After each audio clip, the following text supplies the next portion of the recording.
سورہ کوثر ہم نے پڑھی ہے۔ کوثر عربی میں خیر کثیر کو کہتے ہیں۔ اس سورت کا ایک شان نزول ہے۔ شان نزول اس کا یہ ہے کہ رسول اللہ صلی اللہ علیہ وسلم جب مکہ مکرمہ میں تھے تو آپ صلی اللہ علیہ وسلم نے لوگوں کو توحید کی دعوت دی، تو بہت سو نے قبول کی، بہت سو نے انکار کیا۔ آپ صلی اللہ علیہ وسلم کے دشمن پیدا ہو گئے۔ عرب میں نرینہ اولاد کو ایک بہت بڑا تحفہ سمجھا جاتا تھا۔ آپ صلی اللہ علیہ وسلم کے نرینہ اولاد نہیں تھی، آپ کے بیٹے پیدا ہوئے قاسم، اور ان کا انتقال ہو گیا۔ تو اس پہ جو ہے نا مشرکین مکہ نے یہ شور مچانا شروع کر دیا کہ دیکھو یہ تو ابتر ہے معاذ اللہ، یعنی ان کی تو نسل ہی ختم ہو رہی ہے، ان کا تو اثر ہی ختم ہو جائے گا، اور جو دین یہ لے کر آئے ہیں ان کے دنیا سے جانے کے بعد وہ دین ختم ہو جائے گا۔ کیونکہ عموماً ایسا ہوتا ہے کہ باپ کے جانے کے بعد بیٹے جو ہے وہ قائم مقام بنتا ہے اور وہ اسی ویژن کو لے کے آگے چلتا ہے۔ تو ان کو یہاں ویسے بھی لوگ فالو نہیں کر رہے ہیں مکہ میں، اور ان کی اپنی کوئی اولاد بھی نہیں ہے، یعنی نرینہ اولاد بھی نہیں ہے، کیونکہ نسل تو نرینہ اولاد سے چلتی ہے۔ تو اس لیے جو ہے نا یہ ابتر ہے معاذ اللہ، ابتر کا معنی ان کا نام و نشان ختم ہونے والا ہے۔ تو نبی صلی اللہ علیہ وسلم بشر تھے، آپ کو یہ طعنے سن کے غم ہوتا تھا، انسان کو بہرحال ہوتا ہے جب کوئی اس کے خلاف منفی پروپیگنڈا کرتا ہے۔ تو اللہ تعالیٰ نے آپ صلی اللہ علیہ وسلم کی تسلی کے لیے یہ آیات نازل فرمائی۔ عاص ابن وائل ایک بہت اسلام دشمن تھا، عرب کا سردار تھا، اس نے یہ پروپیگنڈا بہت کیا تھا۔ تو اس پر سورہ کوثر نازل ہوئی۔ انا اعطیناک الکوثر، اے نبی ہم نے آپ کو خیر کثیر دی ہے۔ خیر کثیر سے مراد آپ کو جو ہم نے اسلام دیا ہے وہ اتنی بڑی خیر ہے کہ اگر آپ کے کوئی نرینہ اولاد نہیں بھی ہے تو اس کے مقابلے میں اللہ نے آپ کو جو دین دے دیا، اس کی دینی دنیا کی برکتیں بھی حاصل ہوں گی اور آخرت میں بھی۔ تو یہ خیر کثیر کے ہوتے ہوئے اگر آپ کے نرینہ اولاد نہیں ہوتی تو آپ کو غم کرنے کی ضرورت نہیں ہے۔ اور دوسری تفسیر کے مطابق ہم نے آپ کو حوض کوثر دی ہے، تو آپ صلی اللہ علیہ وسلم میدان حشر میں اپنے امتیوں کو پانی پلائیں گے جب لوگ پیاس سے بلک رہے ہوں گے۔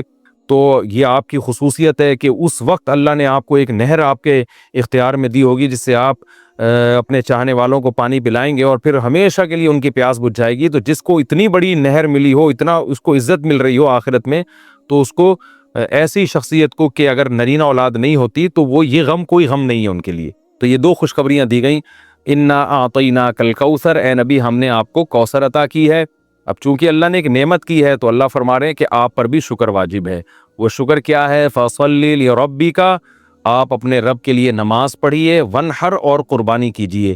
دو کام آپ کریں گے، نماز اور قربانی، تو اس کا صلہ اللہ آپ کو کیا عطا فرمائے گا؟ ان شانئک ھو الابتر، آپ کا دشمن آپ کو تانے دے رہا ہے کہ آپ ابتر ہیں، آپ کی نسل ختم ہونے والی ہے، تو ہم آپ کو یہ خوشخبری دے رہے ہیں کہ آپ دین پر مضبوطی سے قائم رہیے، آپ کے دشمن کی نسل ختم ہونے والی ہے۔ تو ان کے جسمانی بیٹے تو ہوں گے، روحانی اولاد نہیں ہوگی ان کے، جس کا نتیجہ یہ نکلے گا کہ ان کے درجنوں بچے ہو کے بھی ان کا نام و نشان مٹ جائے گا۔ باپ دیکھیں عرب کے بہت اولاد ہوا کرتی تھی، لیکن آج ان عرب کے سرداروں کا نام لینے والا کوئی بھی نہیں ہے۔ نہ ابو جہل کو پوچھا جاتا ہے، نہ ابو لہب کو، نہ عاص ابن وائل کو۔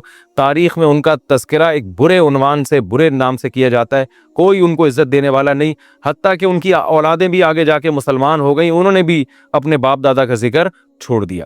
تو یہ اس صورت میں اللہ تعالیٰ کا ارشاد ہے۔ اچھا، اب اس میں جو کچھ علمی باتیں ہیں، نمبر ایک کہ اللہ تعالیٰ نے جب بھی کسی پر کوئی انعام کیا ہو، احسان کیا ہو، تو اللہ تعالیٰ چاہتے ہیں کہ اس کا تم شکر ادا کرو۔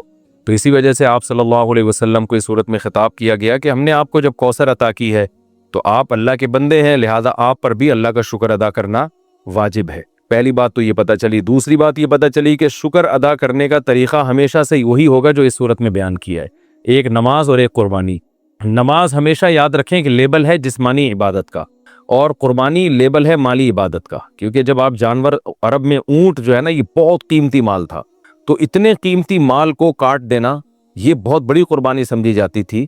تو مطلب کیا ہے کہ آپ نے اللہ کو راضی کرنے کے لیے اپنے جسم کو بھی کھپانا ہے جیسے کہ نماز میں کھپایا جاتا ہے، اور اپنے مال کو بھی قربان کرنا ہے جیسے کہ قربانی میں کیا جاتا ہے۔ تو مراد صرف نماز اور قربانی نہیں ہے، بلکہ یہ ایک لیبل ہے، اور قرآن کا یہ طریقہ رہا ہے کہ وہ جزیات کے ضمن میں اصول اور قاعدے بیان کرتا ہے، مثالوں سے پورا ایک جو ہے نا لا بیان کرتا ہے، قانون بیان کرتا ہے۔ تو یہاں بھی ایک قانون بیان کیا جا رہا ہے کہ شکر کا دو طریقے ہیں، ایک جسمانی عبادت بھی اور مالی عبادت بھی۔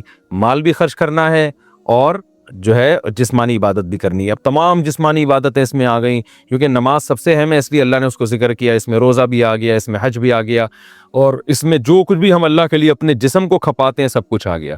اور مال میں تمام مالی عبادتیں آ گئی، زکوٰۃ بھی آ گیا، فطرانہ بھی آ گیا، اور اللہ کو خوش کرنے کے لیے اللہ کی مخلوق کو کھانا کھلانا، یعنی ہر وہ عبادت جس میں قربانی کا عنصر ہو۔ تو قربانی یعنی مالی قربانی کا عنصر ہو، تو مالی قربانی جو ہے وہ غریبوں کو کھانا کھلا کے بھی حاصل ہوتی ہے، رشتہ داروں پہ خرچ کرنا اور ضرورت مند کو قرضہ دینا، یہ تمام کی تمام چیزیں اس میں داخل ہیں۔ تو یہ بھی اس سورت سے ہمیں پتہ چلتا ہے، اور یہ تو دوسری بات ہوئی۔ اور تیسرا جو سبق ہمیں اس سورت سے ملتا ہے وہ یہ ملتا ہے کہ جب آپ اللہ کا شکر ادا کرتے ہیں اور آپ اللہ کے حکام کو فالو کرتے ہیں تو روحانی نسل بہرحال آپ کی ہی بڑھتی ہے، اور اگر آپ اللہ کا شکر ادا نہیں کرتے تو آپ کی اولاد بھی آپ کو بھول جاتی ہے۔ جیسے کہ اولادیں تو ملی مشرکین مکہ کو، مگر کوئی ان کو یاد نہیں رکھتا۔ تو آج بھی ہم دیکھتے ہیں کہ دینداروں میں یہ چیز نظر آتی ہے، ان کی اولادیں والدین کے مرنے کے بعد موت تک ان کے لیے دعائیں کرتی ہیں، موت تک صدقہ خیرات کرتی رہتی ہیں، پھر آگے نسلیں پیدا ہوتی ہیں وہ بھی اپنے باپ دادا کے لیے مغفرت کی دعائیں مانگتے رہتے ہیں۔ لیکن جو زیادہ نام نہاد لبرل لوگ ہیں وہ اپنی اولادوں پہ بڑا خرچ کرتے ہیں، مگر ہم دیکھتے ہیں کہ جب ان کے والدین کا انتقال ہوتا ہے تو اولادیں چند دنوں میں ان کو بھول جاتی ہیں۔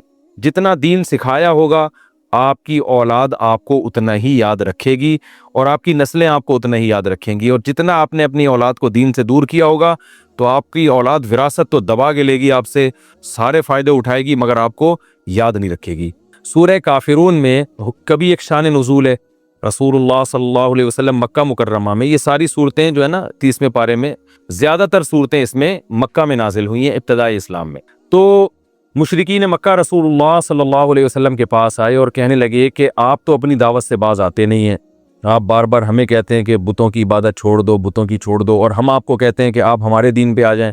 تو ایسا کرتے ہیں کوئی کمپرومائز کا راستہ اختیار کر لیتے ہیں، تو آپ ہمارے بتوں کی عبادت کر لیا کریں کبھی کبھار، اور ہم کبھی کبھار آپ کے اللہ کی عبادت کر لیا کریں گے، تو اس طرح جوڑ کے چلیں گے، ہمارے والے معبود بھی خوش ہو جائیں گے اور آپ کا اللہ بھی خوش ہو جائے گا۔ تو اس پہ یہ صورت نازل ہوئی اور ان کو یہ بتایا گیا کہ تم ابھی تک اسلام کو سمجھے ہی نہیں ہو۔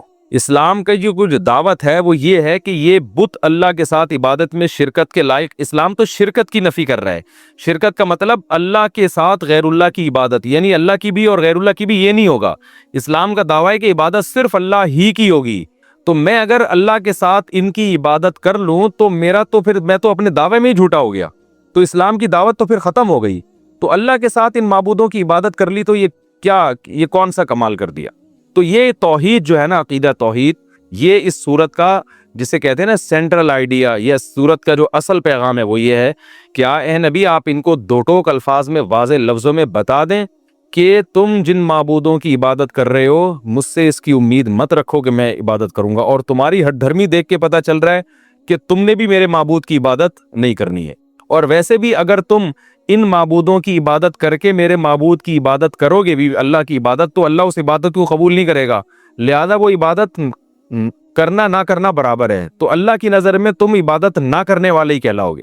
تو یہ سورت کا مضمون ہے، قل یا ایھا الکافرون، اے نبی آپ کافروں سے کہہ دیجئے، لا اعبد ما تعبدون، میں ان معبودوں کی عبادت نہیں کرتا جن کی عبادت تم کرتے ہو، ولا انتم، اور نہ ہی تم، عابدون عبادت کرنے والے ہو، ما اس معبود کی، اعبد جس کی میں عبادت کرتا ہوں۔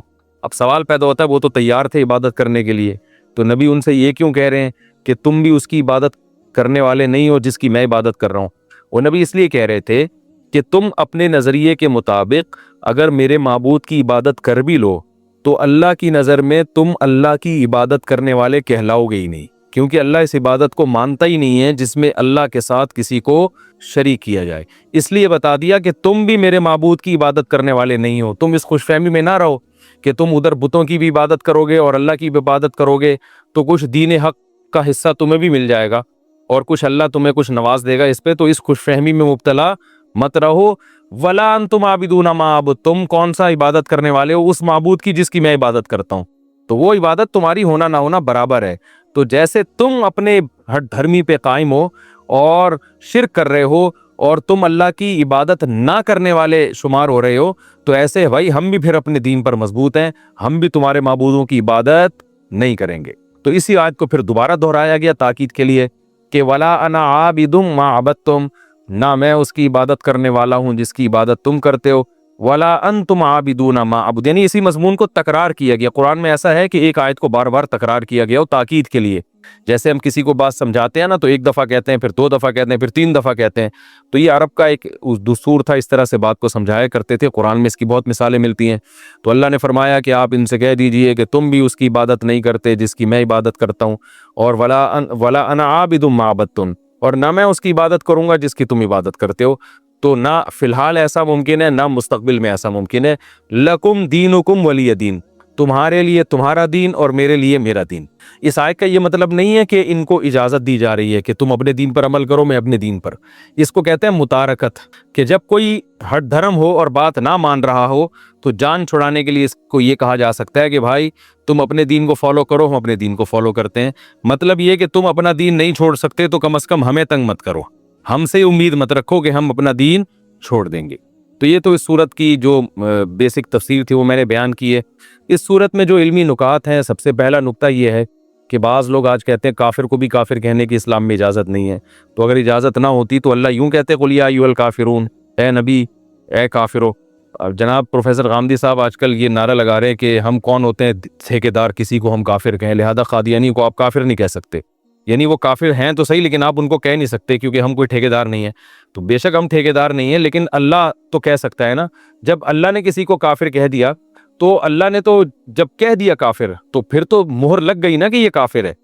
تو میرے بھائی تہذیب صرف کون سکھاتا ہے؟ اسلام سکھاتا ہے۔ تبھی دین کا علم سپیریئر ہے، جو میں ٹاپک لے کے چلا تھا وہ اسی لیے سپیریئر ہے کہ وہ آپ کو تہذیب سکھاتا ہے۔